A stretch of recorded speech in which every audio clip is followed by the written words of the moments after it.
Welcome everyone to today's MBA information session for Cal State San Bernardino's Jack Brown College. My name is Jessica, and with me today I have Maggie as well. She oversees the online MBA program, and I oversee the admissions process for all of our programs. So welcome again, and thank you for joining.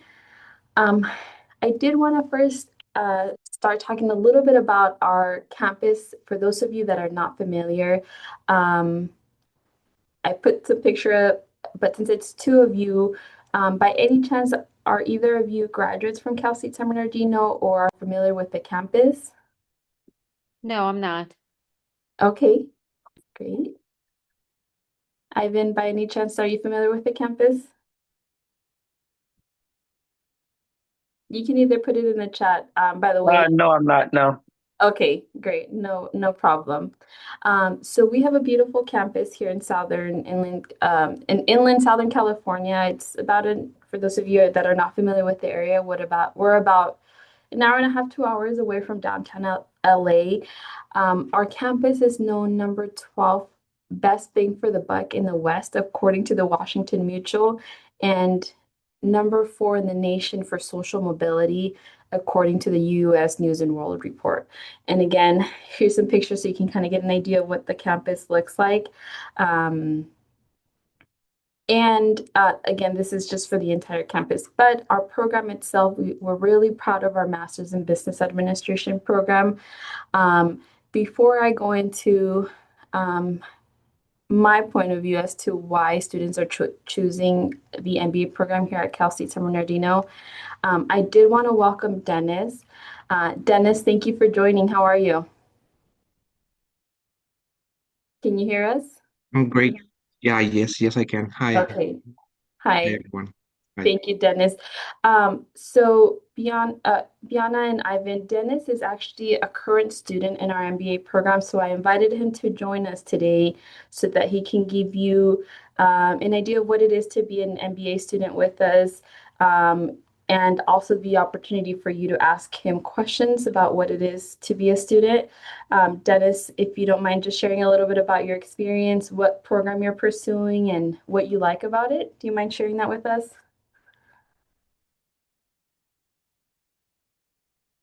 Oh, you're muted, Dennis. Thank you guys. Thank you, Jessica. Well, my MBA concentration is entrepreneurship, and I decided Cal State San Bernardino because of the School of Entrepreneurship. We have a really great program, and I shop around. I compare other Cal States, and I live very close to another Cal State, like 5 minutes away. But the program itself, it's life changing. And if you wanna step out of your comfort zone and do something else and change your life, I would recommend to pursue the MBA. And one of the reasons Cal State San Bernardino has a great program is that the support is there for you as a student.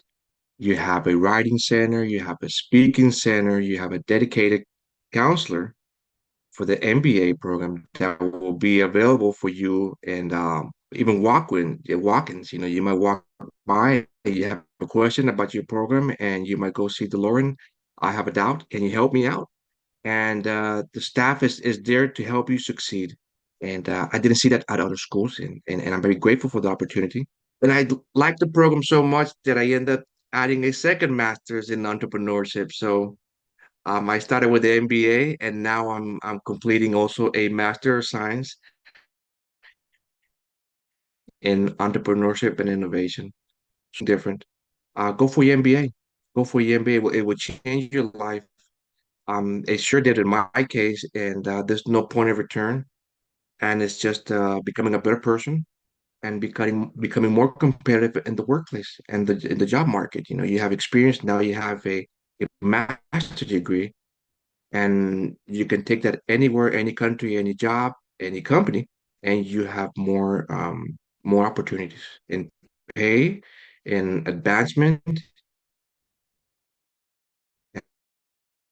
and it's just an overall and let's be a different person in a year, 2 years from now. Go for it. That's my advice. Awesome. Thank you so much, Dennis. And again, thank you for taking the time to join us today. I know this is your free time, so I appreciate you joining us. You don't have to stay for the whole session, but for that reason, Biana or Ivan, did you have any questions for Dennis before, in case he has to leave? Did you have any questions you would like to ask him? No, I'm fine. Thank you so much. No, I'm okay. Thank you though for sharing. Thank you so much, Dennis, for joining us, okay? Feel free to step out if you need to. Thank you, guys. Thank you. All right, so I think Dennis shared a little bit about his experience and the feedback that I get from other students why they like our program is because we have very flexible class options. We offer evening, sometimes weekend, and sometimes fully online courses. If you select a program that is a hybrid program and you have to meet in person, all the classes start 5:30 p.m. or later. Very seldomly do we have weekend classes, but sometimes we do have some Saturday classes. And like I said, sometimes we have fully online course options. So most of our students actually work either part-time or full-time, so it makes it flexible. Another reason is we have a lot of resources and opportunities, like Dennis mentioned. We have the Writing Center, the Speaking Lab. We have graduate assistantship opportunities for those students that want to work on campus, for example, on a part-time basis with faculty or other staff or different departments, study abroad opportunity. And we have a dedicated student advisor, which is a great resource to have. This is much more common at the undergraduate level, but not all master's programs have a dedicated staff advisor to help you with classes, planning the classes you're taking each semester, who's always available. We have a really great academic advisor. Um, we also have one of the most affordable MBAs in our region based on our accreditation and other similar programs. We'll talk a little bit more about the cost itself, but we really do feel that based on the cost, the quality, and the convenience program, we're one of the best options, not just locally, but worldwide. And when speaking about quality, and I actually transition into this slide, we have been recognized by uh, multiple parties. We are AACSB accredited, which is an accreditation that is awarded to business schools who meet certain standards. Um, to put it into perspective, only 5% of the schools in the entire nation hold this accreditation. So we're really proud of our AACSB accreditation. But we also have other noteworthy distinctions. As you can see, we're um, best online programs according to the U.S. News and World Report, and we're often receiving different recognitions for our program. Now, to talk about the degree options that we have an MBA in three different options. Um, Maggie is actually, I'll let her talk a little bit about the fully online MBA for executives and what that program entails. Maggie, do you want to share? Yes, thank you, Jessica. Hi, Biana and Ivan. My name is Maggie. I am the student advisor for the fully online track of the MBA program. This is the MBA online for executives. So one of the main differences is that there is a prerequisite of 2 years of leadership experience that could be met through any type of skills within project management, employee supervision. The program, like I mentioned, is fully online and asynchronous. So it is definitely flexible and workable for a fully working corporate adult who wants that flexibility of working full time and then also be able to be in a master's program completely. Um, as far as the asynchronous format, there are no scheduled lectures that you would need to attend via Zoom or online. So there's that flexibility there. This program is extremely accelerated. So you are taking about 3 courses per semester. So just something for you to note. You'll be taking classes in the fall, spring, and summer. Students are completing this program within 21 months or less. So definitely something to consider if you wanted to go through the program quickly. So if you are interested in starting the program, the closest start date is going to be August 25th, 2025. If you want to move forward with submitting an application, the deadline to apply for the first session of fall is June 13th, but we do have a later start session in October, so I can give you guys those dates. The deadline would be September 5th, and then the session to start date would be October 13th. So I'll put that in the chat as well as my contact information. So if you do want to start as soon as possible, send in that resume. We'll get it reviewed. And if you submit your application on or before June 13th, you can be considered to start in August. Jessica's going to go over financial aid, the cost of the program, things like that. But if you have any questions or you are interested in the online track, please feel free in the chat to put your email and I can send you additional information. But I'll send it back to Jessica. Thank you. Thank you, Maggie. Yes, so like Maggie mentioned, if you're interested in the fully online option, feel free to contact her directly. The fully online is the MBA for executives. We also have the MBA for executives in a hybrid modality, as well as our traditional MBA in a hybrid modality. So when you're pursuing a hybrid modality, it does require for you to be on campus sometimes. So the difference between the traditional and the executive would be that as you can see, the traditional MBA is a bit longer. It consists of more units because it comes with a focus area or concentration. So if you pursue the MBA for the traditional MBA, typically it's 12 to 14 classes and it comes with a concentration. I'm going to go on to the next slide really quick. So again, if you're pursuing the MBA traditional, you'd have the option of selecting any of these concentrations. Most of them are 12 classes long. The cybersecurity is the STEM designated concentration, that's 14 classes. And you can also select dual concentration. So if you wanted to pursue two of these concentrations, you'd just make up, those extra classes to pursue the extra concentration. I'm going to go back now that I've shown you what the concentration options are. The traditional MBA would require for you to come to campus, but there's also some online component to it. So some of your classes might be on campus, some of them might be fully online, or some are hybrid where you meet once a week and there's an online component to it. The MBA for executives is also, it's the same curriculum as the online MBA for executives, 30 units, 10 classes. The difference would be just how the classes are offered, meaning you'd have the option of doing a hybrid modality and come to campus sometimes.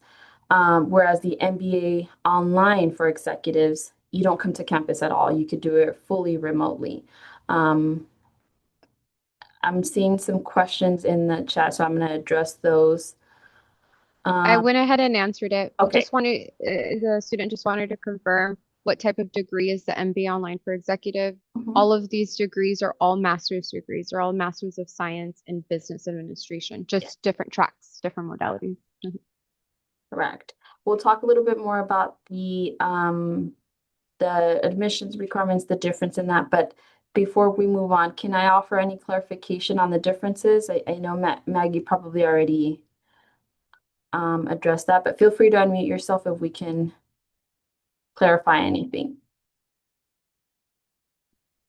I just want to clarify that if I'm interested in online, I should reach out to Maggie, right? Yes, you can reach out to Maggie directly. Yeah.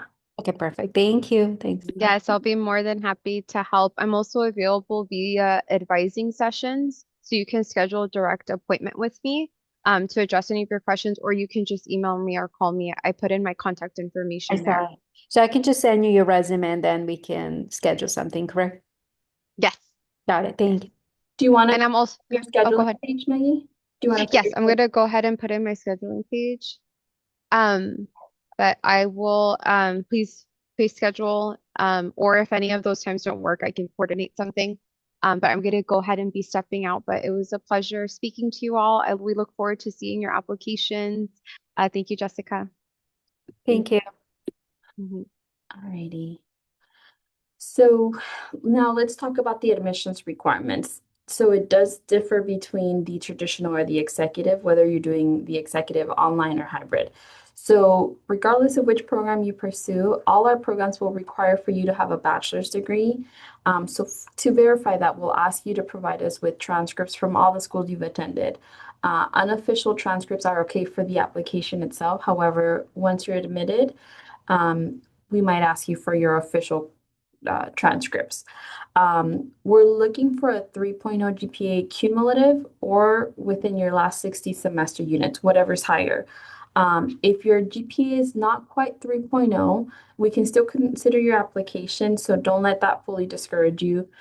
We can even consider your application down to a 2.5 GPA because we're going to look at your application in a holistic manner. We're going to consider your experience, all the items in the application to make a determination. So if your GPA is not quite at a 3.0, just communicate with us and we can work from there. As part of your application package, what we're going to ask is for one letter of recommendation from a professional recommender. That could be supervisor, someone from work that's seen your work ethic, professor. Again, no friends or family. We're looking for a professional recommendation. We'll also ask for you to provide us with your most current resume as detailed as possible. If you have any leadership experience, this is the time to include it. Make sure you're including any experience overseeing other staff, overseeing a facility, project management, because this is how we're going to determine if you have leadership experience for the online MBA. We'll also ask for you to provide a statement of purpose, so about a page-long statement of why you're applying for the MBA program, why you feel you're going to do well, and what this program is going to do for you. Those documents are all submitted through the application portal, which is Cal State Apply. That's the application portal we use. And after you've submitted the application and pay for the application fee, we'll reach out to you to schedule an application interview, which is a Zoom interview with me where we just talk a little bit more about your application. In terms of your bachelor's degree, it doesn't have to be in a specific major. You don't have to have a background in business necessarily, or your bachelor's in business. It could be in any major, and we don't have any prerequisites. We actually include the preparation courses within the curriculum so that you can still be successful even if you don't have background in business necessarily. Now, if you're pursuing the traditional MBA, the business aptitude can be met different ways. Because in addition to the items I mentioned, we also will require for you to have a business aptitude requirement.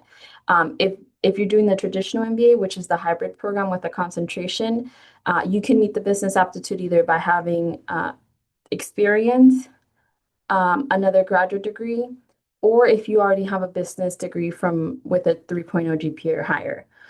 If you don't have any of those, you can still meet the business aptitude requirement by providing GRE or GMAT test exam scores. So that's how you would meet the business aptitude requirement for the traditional MBA. For the executive MBA, either fully online or the hybrid modality, you must have at least 2 years of professional experience in a leadership role. So that's why we ask if you wanted to send your resume beforehand so that we can pre-approve your experience and make sure that the executive MBA is going to be a good fit for you. I'm going to take a quick pause here and see if you guys have questions. Any questions I can answer on this? None for me. Thank you. All right. None for me as well. All right. Sounds great. Thank you. Now let's talk about costs, since this is a question that we're also often getting asked.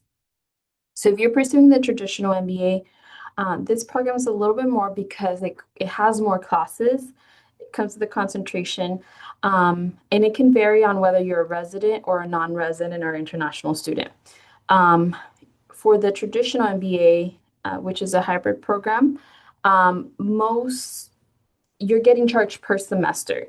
Most students will take 2 to 3 classes per semester. So if you're following that path, as a California resident, you're looking at about 37,800 total. This is for the entire program. okay? Or around 43,000 if you're pursuing the cybersecurity concentration. If you're a non-resident or international student, the costs do differ. So you'd be looking at closer to 53,000 total for the program. If you're pursuing the MBA for executive on campus or hybrid, um, the total cost is going to be roughly around 30,000. And for non-residents or international students, around 40, closer to 43,000. Just so you can kind of get an idea. And again, this is the total of the program. For the fully online program, you're not getting charged per semester, you're getting charged per course. There's a total of 10 classes, 3,300 each class. So the total cost of the program is going to be 33,000. Okay. I do want to talk a little bit about financial aid and financing options, but before I do that, any questions on the cost breakdown? Yeah, I do have a question. So she mentioned for online option, 3 classes per semester. So it would be 9,000, correct? Per semester. 3,300 per class. So for that one, the way the online program works, it's not in a semester basis. The term is 5 to 6 weeks each. So every 5 to 6 weeks you take a course, and each course is going to cost 3,300. If you do in fact take the 3 classes, it's going to be closer to 10,900. 10,000, yeah. Got Closer it. to 10,000 for the semester. So it's a 3,300 per class, correct? Yes, Thank you. of course. All right, let's talk a little bit about financing the program. If you're interested in applying for financial aid, we encourage you to first apply for FAFSA, which is the Federal Financial Aid Application. That will be your application to be considered for grants and loans. Typically for grants, it depends on which program you're pursuing. Typically, the fully online program, you're not eligible for grants. But not only that, even if you're doing the on campus, it's need-based, meaning they look at your income and household size to determine if you even qualify for grants. Most students, just from what I've seen, and I just want to be transparent, this is not coming from us, but most students that work full time, a lot of times they don't qualify for grants.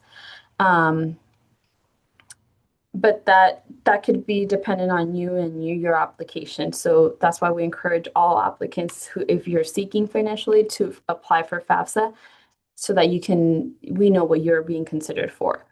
At the very least, most students qualify for student loans that will help you pay for the program up front, and then you just pay those after you graduate. For student loans, typically, as long as you're not in default in any of your previous student loans, they don't look at your household income nor your credit. It's typically very straightforward for the student loans. We also offer graduate assistantship opportunities, like I mentioned, which is essentially part-time work opportunities on campus to work with faculty or other staff members within different departments, so that what you make out of from those positions help you pay for your degree. There's also privately funded scholarships that you can search for, and the way those scholarships work is scholarship money typically comes from private parties. So those private parties are donating money to students, but they have certain stipulations as to which kind of students could get it. So the first side of the scholarships is searching what scholarships you qualify for. There's specific scholarships for graduate students. Some of them are only reserved to undergraduate students. So again, the first step was researching what scholarships you qualify for, and then each one does require its own application. It's not like FAFSA. For scholarships, each one requires its own application. In addition, just because you apply doesn't mean you're going to receive it, because there could be one scholarship and 50 applicants. So it's a little bit more work to try to get scholarships, but typically it's free money that you don't have to pay back. So, you can decide whether it's worth for you to pursue scholarships because, like I said, it's potentially free money. Another item I also like to remind students of is to, if you're currently employed, to seek tuition reimbursement through your employer. Most of the times, that's also an opportunity for your employer to help you pay for your degree, especially if it's applicable towards the field that you work in. And sometimes that money, most of the time, that money doesn't have to be paid back. So if you work full time or if you work and you haven't asked your employer about that option, this is just a reminder to try to go that route as well. Any questions on any of these items that I can clarify? No, I'm good. Thank you. All right. Thank you so much, Dennis. All righty. Now, once you become a student, I wanted to share a little bit about what that looks like. We have a new student orientation for all our new students, typically a week before classes begin. So this is typically virtual, and you'll have the opportunity to meet other staff and the director of the program to learn about processes and procedures for the program. You'll also have an academic advisor who will introduce himself to you early on in the program, and will help you with planning the classes, for this fall or whenever you're applying. We have the Passport Leadership Program, which is the opportunity for you to become more engaged if you wanted to. This is not required, to become more engaged in some of the events that go on campus. We have the Student Ambassadors Program, where also a selected group of students represent the program and speak with prospective students, kind of like what Dennis did. And their role is just to be the student leaders of the program, or of the MBA program. And we also have Coyote Network, which is like our internal version of LinkedIn. You'll have access to networking with current CSUSB students as well as alumni. And then different resources that we have our Students with Disability Services office in case you need accommodations. We have a gym on campus, counseling services, Veteran Success Center in case you have any military benefits to utilize. Our Career Center, who hosts different career and internship fairs at least once a semester. An on-campus Graduate Success Center, if you happen to be on campus and need a space to study, we have a designated spot for graduate students with like a kitchenette and computer labs. We have different sporting events, study abroad programs. Also, Overshaw Den is more of a humanitarian center on campus where we help students who are struggling with basic needs like housing, food insecurities, to help, make sure that all our students are doing well. If you haven't visited our website already, I would advise for you to go on to csusb.edu/MBA. We have a lot of information here for prospect students. So we talk, our MBA admissions information, but also once you become a student, information on how to schedule appointment with your advisor, forms, course information, program information, contacts. So again, if you haven't visited our website yet, I would encourage for you to do so. And then at the moment, we are accepting applications for fall 2025, which would begin in August. The deadline to submit your application is this July 1st, so we have a little bit less than a month. But we always encourage all our applicants to apply sooner than later, especially if you have already decided that this is the program you want to pursue. Submit sooner than later, because as soon as we receive your application, we start reviewing it. If there's any documents needed or pending, we have more time to collect those. And also we can admit you hopefully sooner than later, which would allow you to pick your classes also sooner than later. If fall is too soon, August 1st, we'll open up our application for our spring term, which would begin January 2026. So then spring term applications would open up August 1st and they would close December 1st of this year. I did want to let you know that our program is on social media in case you have Instagram, Facebook, LinkedIn, or even YouTube. We'll post a recording of today's session on YouTube. I'll send you both a copy of the recording as well. But if you want to follow us on any of these platforms, we'll post information for prospective students, but also for our current students with different events. Now, if you wanted to set up a one-on-one appointment with me, let's say you need help with the application or any documents, specific documents, feel free to scan the QR code that's on the screen right now. It'll direct you directly to my application portal, my scheduling page, so that you can set up a one-on-one time with me. But at this point, those are all the items I wanted to cover on my end, but I'll open it up for any additional questions in case I didn't cover, your questions. Did any of you have any other questions we can help answer? I'm good. Thank you so much. Thank you so much for joining. Yes. Hi, So Ivan. for the hi. So the application deadline you said is July 1st. Mhm. And that's different than the Cal State Apply, correct? Or is that similar? Which program are you applying for? The online or the on campus? On campus. On campus. So it should show, it might say July 15th, but that's to have all your documents completed. Ideally, we want you to have submitted the application by July 1st. Oh, okay. And that's the application. That's the Cal State Apply application. Oh, okay. So if you go on to Cal State Apply today, it might say July 15th, but that's to have all your documents submitted, including your interview. Sounds good. Thank you. Of course. Thank you. All right. So that concludes my presentation. Like I said, I'll send you both a recording of today's session. But if you have questions for me, please let us know and we'll stay in touch. Thank you so much for joining. Thank Thank you. you. Have a good one. Bye-bye. Bye.